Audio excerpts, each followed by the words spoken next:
Hello friends, welcome you all to study flavour. আজকে আমাদের topic sonnet.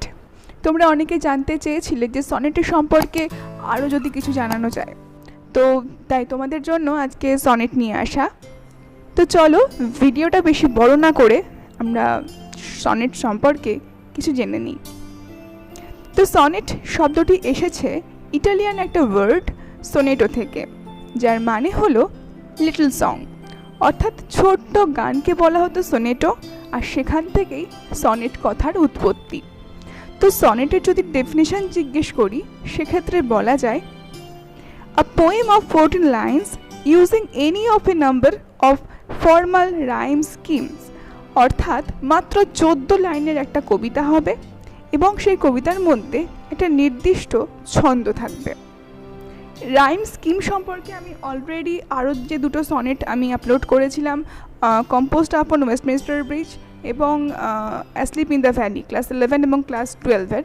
তো তোমরা যদি সেইটা দেখে থাকো দেন থ্যাংক ইউ, তাহলে তোমাদের কনসেপ্ট আশা করছি অনেকটা ক্লিয়ার। কিন্তু যারা এখনও সেই ভিডিওগুলো দেখোনি, তাদের জন্য আমি এই ভিডিওর নিচের ডেসক্রিপশান বক্সে লিঙ্ক দিয়ে দেবো, তোমরা সেখান থেকে দেখে নিতে পারো। তো চলো সনেটের সম্পর্কে আরও কিছু তথ্য জেনে নেওয়া যাক।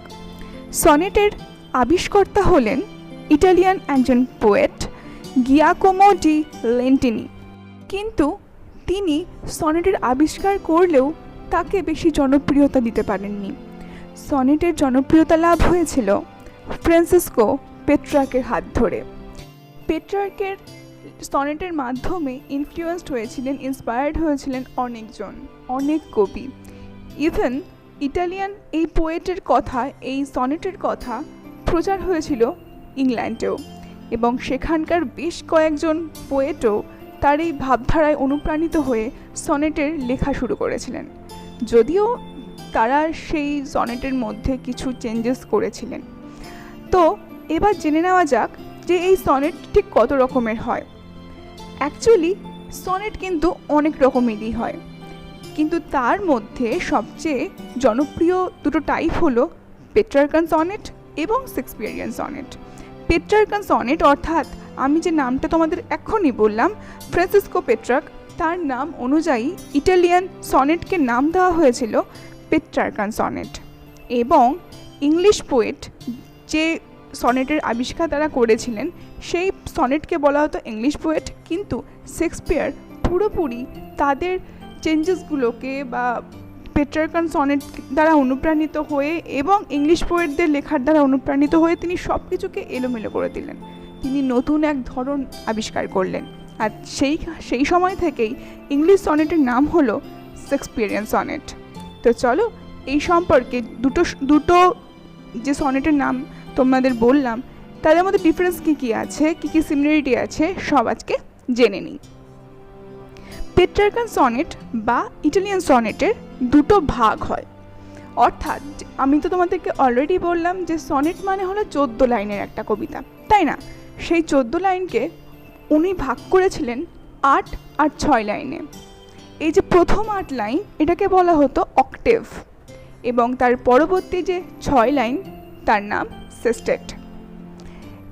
এই অক্টেভ এবং সেস্টেটের নির্দিষ্ট কিছু রাইম স্কিম ছিল, যেমন A B B A B B A, এবং পরবর্তী যে 6 লাইন তার রাইম স্কিম হলো C D E C D E. যদিও আমরা অনেক ক্ষেত্রে দেখতে পাই এই সেস্টেটটা কিন্তু চেঞ্জ হয়, অর্থাৎ সি ডি সি এরকম আমরা অনেক সময় দেখতে পাই, বা সি ডি সি এরকমও দেখতে পাই। তো সেক্ষেত্রে আমি এটাই বলবো যে তোমাদেরকে অবশ্যই ভালো করে ফর্মটা দেখতে হবে, স্ট্রাকচারটা দেখতে হবে। এবার চলে আসি আমরা শেক্সপিয়ারের সনেটের দিকে। তিনি কিন্তু পেট্রার্কান সনেটের অক্টেভ সেস্টেটের এই ধারণায় ঠিক সহমত পোষণ করলেন না। তিনি কি করলেন, 14টা লাইনকে তিনি আরও অনেকগুলো ভাগে ভাগ করলেন। যেরকম দেখো লেখা আছে 3 quatrains 1 concluding couplet, right? So quatrain কথাটার মানে কি?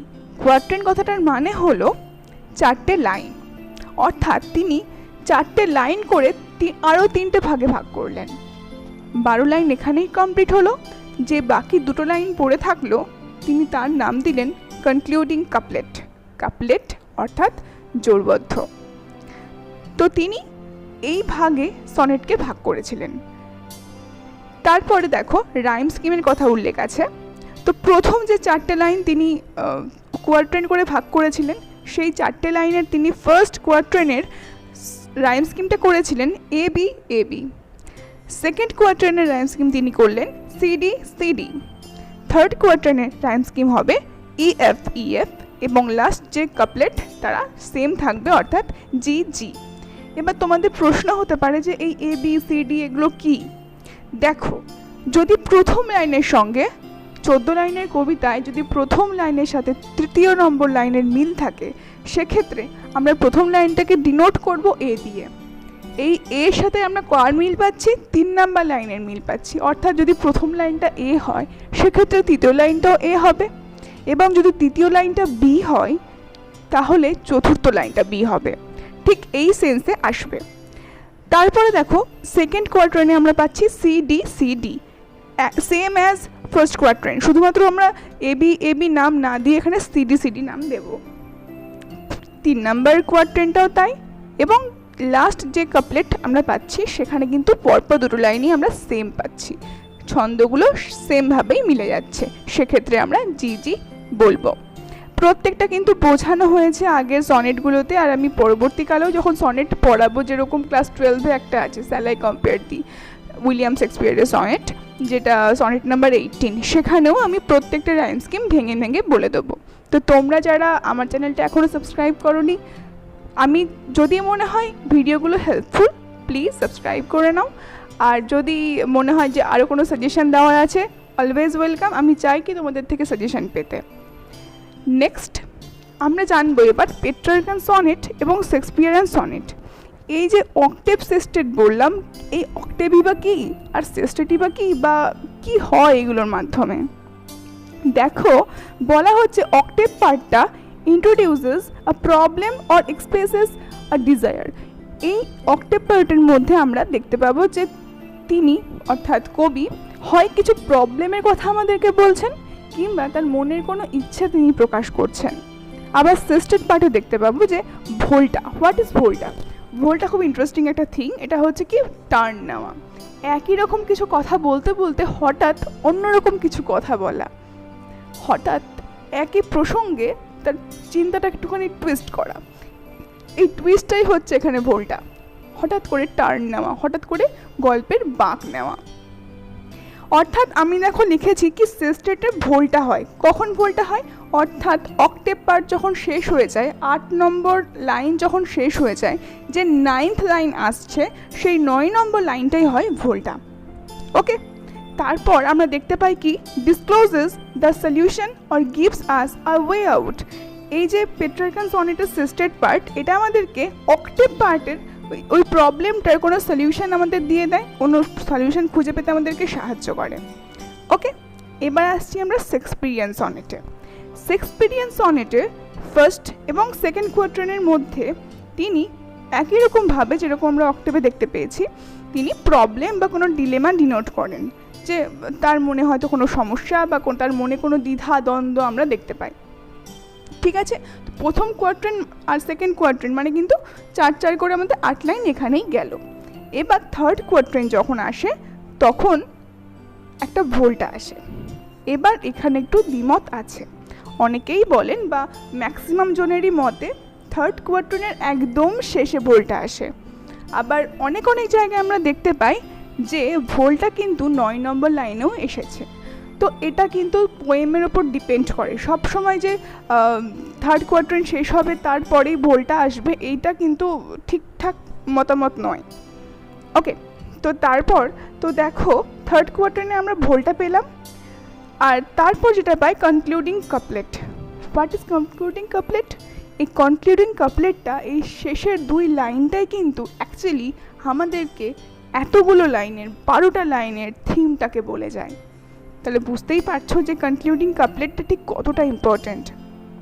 তাই সনেট খুব মজার জিনিস যদি তুমি বুঝতে পারো, আর বোঝাটা খুবই সহজ যদি তুমি একটুখানি মন দাও। সো এটাই বলবো কি সনেট বেশি বেশি করে পড়ো, অনেক ভালো লাগবে। আর ইংলিশের মধ্যে, ইংলিশ সাহিত্যের মধ্যে, অ্যাকচুয়ালি যে কোনো সাহিত্যের মধ্যে খুব মজা আছে। ইংলিশটা কেন মজা আছে? ইংলিশ যেহেতু আমাদের মাতৃভাষা নয়, যেহেতু এটা বিদেশি ভাষা, তাই ওটাকে আরও বেশি করে বুঝে উঠতে পারলে হয়তো আমাদের একটা অ্যাচিভমেন্ট মনে হয়। এই অ্যাচিভমেন্টটাই আনন্দ। তো চলো আর দুটো সনেটের কথা একটুখানি আমরা জেনে নিই। অনেকগুলো সনেট হয়, অত সনেট বোঝানো বা তোমাদের মনে রাখাও একসঙ্গে সম্ভবপর হয় না। সেক্ষেত্রে আমি আরও দুটো সনেটের কথা একটু বলে দিই। দেখো, মিল্টনিক সনেট, অর্থাৎ মিল্টনের নাম অনুযায়ী যে সনেটের কথা উল্লেখ করা হয়েছে সেখানে বলা হচ্ছে কি এটাও কিন্তু based on Petrarchan sonnet. Petrarchan সনেটের ওপর বেস করে এই সনেটটা লেখা হতো এবং সেই সনেটের মধ্যে একই রকমভাবে অক্টেভ সিস্টেড পার্ট আমরা দেখতে পাই। এবং রাইম স্কিমটা অবশ্যই তোমরা লক্ষ্য করো, আমি কোনো এখানে গ্যাপ দিইনি। আগেরটাতে যে দেখিয়েছিলাম আমি তোমাদেরকে যে এ বি বি এ অর্থাৎ অক্টেভ পার্টটা শেষ হলো, তারপর কিন্তু সিডিই আসছে, তাই না, সিস্টেডটা আসছে।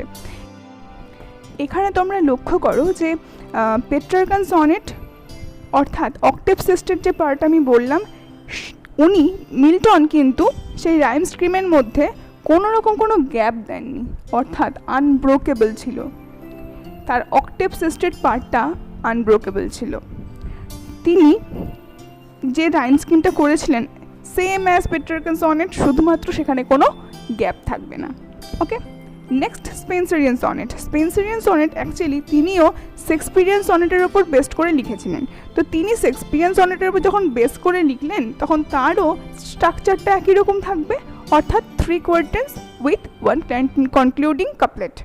ওকে, সেম অ্যাজ শেক্সপিয়ারিয়ান সনেট। এবার শুধুমাত্র এখানে রাইম স্কিমের পরিবর্তন ঘটছে। রাইম স্কিমটা এখানে কি হচ্ছে? A B B C C D E. তোমরা এখানে দেখো শেক্সপিয়ারিয়ান সনেটে কিন্তু রাইম স্কিম ছিল A B C D E F G. আর আমরা এখনই পড়লাম যে স্পেন্সারিয়ান সনেটে রাইম স্কিমটা হচ্ছে A B C D E, অর্থাৎ ডিফারেন্স কিন্তু রাইম স্কিমের মধ্যে শুধু হচ্ছে, তাই জন্য এটা আলাদা করে একটা সনেট হিসেবে পরিচিতি পাচ্ছে। আশা করি তোমাদের অনেকটা ডাউট আমি ক্লিয়ার করতে পেরেছি। যদি তোমাদের এখনও কোনো ডাউট থেকে থাকে বা যদি মনে হয় আর কোনো বিষয় নিয়ে ফার্দার আলোচনা করা উচিত, প্লিজ ডু কমেন্ট মি। তো আজকের মতো আমাদের টপিক এখানেই শেষ। Thanks for watching.